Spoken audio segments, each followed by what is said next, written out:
every single person wants to make his status in front of someone. Yani, I am a rich person, I am a knowledgeable person, I am a respectable person. Yani, in this dunya, we are constantly making our status. But Amir al-Mu'mineen says that that person who wants to know what his value and status is in front of Allah Azza wa Jal, then he needs to understand one thing.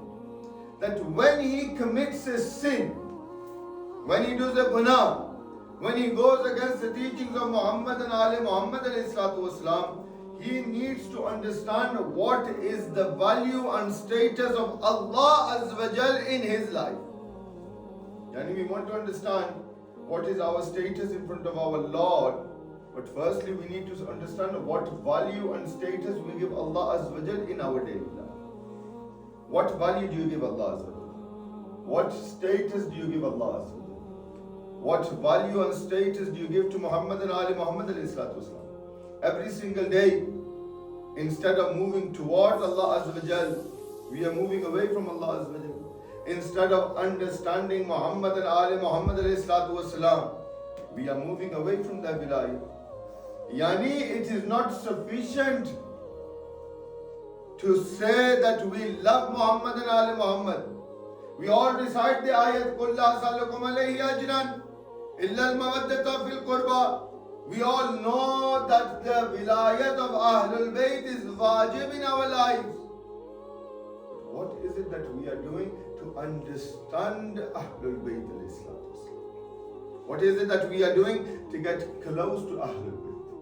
I mean, one thing that you can do, and make this a promise to yourselves, that you will try to move close to Ahlul Bayt by moving away from the enemies.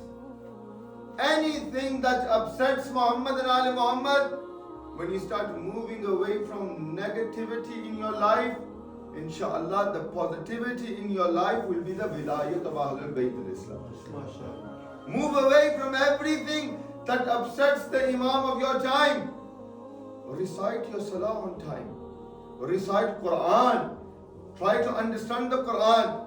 Ahlul Bayt say that it is more important to understand one word of the Quran than reciting a full chapter of the Quran.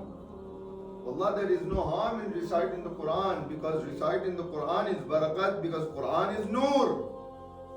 But it is more beneficent for you if you try to understand what Allah is saying to you, what Allah wants from you. We say that we try to understand Muhammad and Ali Muhammad, but yet we are moving away from them. Move away from the enemies, move away from everything that they do not like, and then see how Noor of the Wilayat of Ahlul Bayt alayhi salatu wasalam will enter your life, inshallah.